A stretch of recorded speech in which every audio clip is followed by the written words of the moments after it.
Hey, welcome back to the Artie Lange Show. I'm really excited to have an old friend of mine here. Great comedian.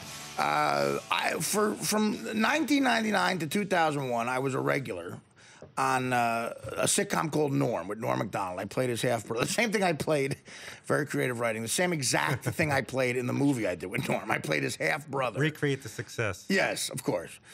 You know, Hollywood's good. When you're on a roll, you just keep rolling. And, yeah. I played the joke is, of course, I got the fat mother. That's the joke. But if you've seen Norm lately, he got the fat mother, too. Norm put on quite a few. I just watched Fred. There's something I have to plug, too. I know he's my buddy, but there's something out there called Norm Macdonald Video Podcast Network, the Video Podcast Network, where it's podcasts that are on TV. And Norm has one, and it's just hilarious. Norm is as funny as ever, and the one with Fred Stoller you have to watch because it's fantastic. So we had 2 years together. Fred did a couple of parts on the show. How many episodes were you on? I was only on 3. You were on 3 of them. Yeah. I think it should have been more, but then I kind of got in trouble with Norm, which is in the book. And Norm was great at creating tension where no tension should have been created. Oh. Like there's enough tension surrounding a sitcom, but Norm would create tension. Like Fred and I, if Norm got obsessed with playing tennis. Well, yeah, Were you there the Cato Kalin year where Norm was best friends with Cato Kalin? Don't get me started with him because I can't stand Cato, and Norm knew I couldn't stand him, and to taunt me, he'd say, "Meet me at the diner," and then Cato would show up and dance around. I'm a charming guy, and he knew I wanted nowhere to be near him, and he would say, "We're gonna hang out," then Cato would show up dancing, and something happened. So you can't curse, but you can't curse. No, you can't curse. It's all right, but it just whatever. Yeah. During the commercials, you can because it's I'm sorry. Don't worry about it. Right. We're on regular radio around the country, but okay, yeah. So I did one season of the Norm Show where I was a regular, and then I come home for the summer. I was doing stand up on the road and stuff, and I come back, and Laura Jo, Norm's faithful, amazing assistant and producer, comes up to me and goes, "Where do you see who Norm's new best friend is?" And I said, "Who are you talking about?" And then just on cue, you hear, "Hey, bro!" Cato Kalin from the OJ trial. Norm befriended him and gave him a part on the Norm. I was watching it. Yes. I was watching the networking. He always does this thing. He goes, "Hey, that's your friend Freddie." Freddie, I'm doing my mother. I can't do Norm. By the way, is your mom still alive? She's in Florida, and she may die when the book comes out because I say real things about her. Your mother, Fred would say to me, Fred imitating your mother, you'd say to her, she'd say, "How's it going? My friends keep asking me about you. I just tell them you're dead." Well, no, this is true. When I first started doing stand-up, she didn't understand, like, in 1980, being a comedian. Because now it's not what it is now, where it's against the norm not to be. Yeah. And I was a depressed, shy kid, but I just saw it as a way to sitcoms. She goes, "I'm not going to tell them you're a comedian. How do I explain that? I'm going to say you're retarded." She really said that, and I put in my act. Say you're retarded. It's easier to say there's something wrong with Freddie. Like, how do you explain this depressed guy trying to be a comedian? And you're from Brooklyn. Yes. Where? Sheepshead Bay? Sheepshead Bay. I remember that.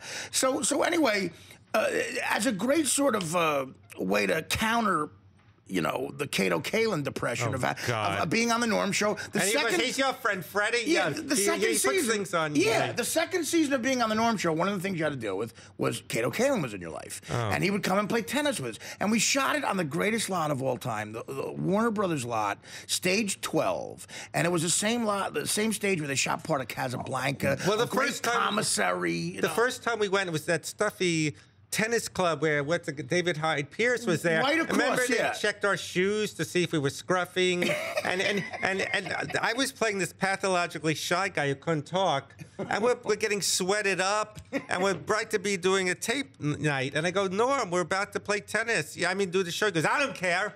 So it's his show. He doesn't care. I guess I won't care. He would make you play tennis. Norm said, "Let's play tennis, man." So it'd be like a doubles match. It'd be me and Fred versus Norm and Cato Kalin, and the taping would be at 7 p.m. And they'd have to come get him. At 6:54, we'd be across the street playing tennis, and they go, "We got the audience is loaded, and we have to tape." Well, and I'm like, "All right, man." He didn't like that you beat him because you're a big guy, but he doesn't know you used to be athletic, and you could be heavy and be a great tennis player because all you have to do is make 2 steps and go like that. You can hit it back. Yeah. So then he would leave till he beat Artie. That's right. So he goes, I beat you. Yeah, and you went, I let you, so he could go back. Right. If I didn't let him win in tennis, we would never do the taping. Wow. And he was so super competitive. Oh, throwing the rackets? Super competitive. Throwing the racket. This is like a country club in the middle of like a Burbank, real uppity. Oh yeah, like club. Caddyshack. And it was like Caddy. We would go there in jeans, in makeup, dressed like we were about to shoot. We'd go like in the improper shoes, and people. David Hyde Pierce, who plays the uptight guy on Frasier. Yeah. Norm sees him once, and Norm goes in front of like a whole like lobby of people at this country club. Norm goes, "Hey man, this guy's on that show Frasier." Did you ever see? And David Hyde Pierce didn't know. He goes, "Yes, I'm on Frasier." You ever see that show Frasier? And like people would go, "Yes, this guy's on it, man. He's like a big deal." and then he'd go, "And here's Fred's best friend, Cato Kalin." Yeah. Well, I knew him peripherally, but then when I worked like the Peripherally. Everyone in LA knows him peripherally. Right, but then he kind of taunted me on the show, and I didn't know that's what he does. Like he said, "Hey Norm, I liked your Quentin Tarantino impression on Saturday Night Live." He goes, "This is some guy bringing up a show right before I was fired. That was the last show before I was fired. That's real classy." And he would do stuff like you'd be in a scene with Norm doing the sitcom, and you would say a line that you didn't write, the writers wrote it, and it would bomb, and then Norm would go, "Hey, did Artie think that was funny?" And the audience would go, he would say, "Yeah, God, Artie, did you?" And I'm like, "I didn't write it." He goes, "I guess Artie thought that was funny. Doesn't Artie suck?" And the whole audience goes, "Boo! We hate Artie, boo!" All right, man. Stop ad-libbing. Before he became the party guy, not anymore, we know him too. Yeah. I was impressed with a wild man he was, because me, on a lunch break, you and Faith Ford went out to eat at some lunch. Ford, the hot blonde from Murphy Brown. Who's so rich, 10 years of Murphy Brown, 4 years of Norm, 5 years of Hope and Gloria. So we're leaving, and she goes, "Artie, validate your ticket. It's $1." He goes, "I don't care about $1." And I go, "Whoa, what a big spender." I was really impressed. She goes, "You walk over there, you validate it." He goes, "Well, I don't care." But I didn't care. It was annoying. Yeah, and then she goes, "You put it in a mutual fund." Yeah, right. I'm not an investment guy. I know there's a $100 minimum. She was married to a guy named, she was married to a guy who's like blonde-haired guy, like a personal trainer type guy, like the best-looking guy, like chiseled, and his name was literally Champion. The word champion, but kind of French, like champion. That was and he would hang out. Like, okay, so here's Fred Stoller, Artie Lange trivia. We hung out together a lot, and I love Fred's company because he was so funny. And every once in a while we'd go to the movies.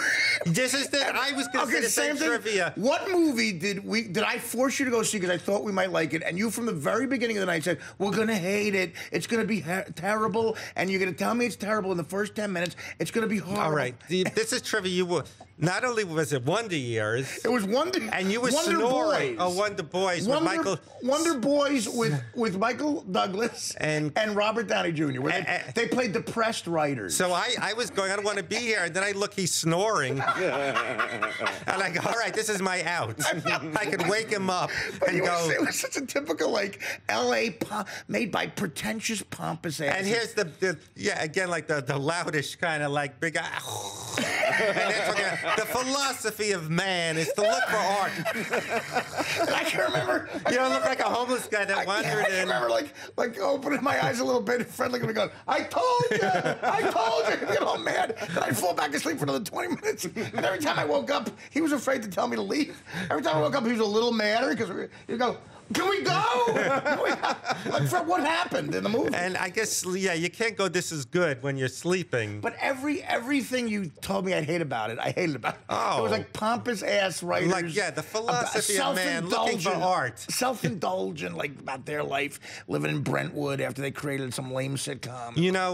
We haven't spoken in many years. It's been like 12 years. But once in a while I'd be touched by it. I'd come into some place to go, Artie mentioned you on Stern. Yes. But it was always in derogatory ways. Oh, no. No.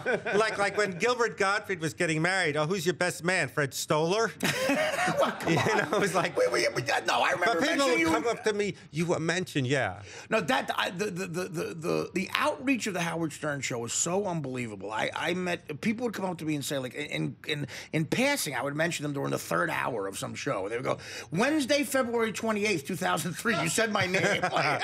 And, I would mention you. I always, in great reverence, would I mention your name. Oh, no. And I always do still.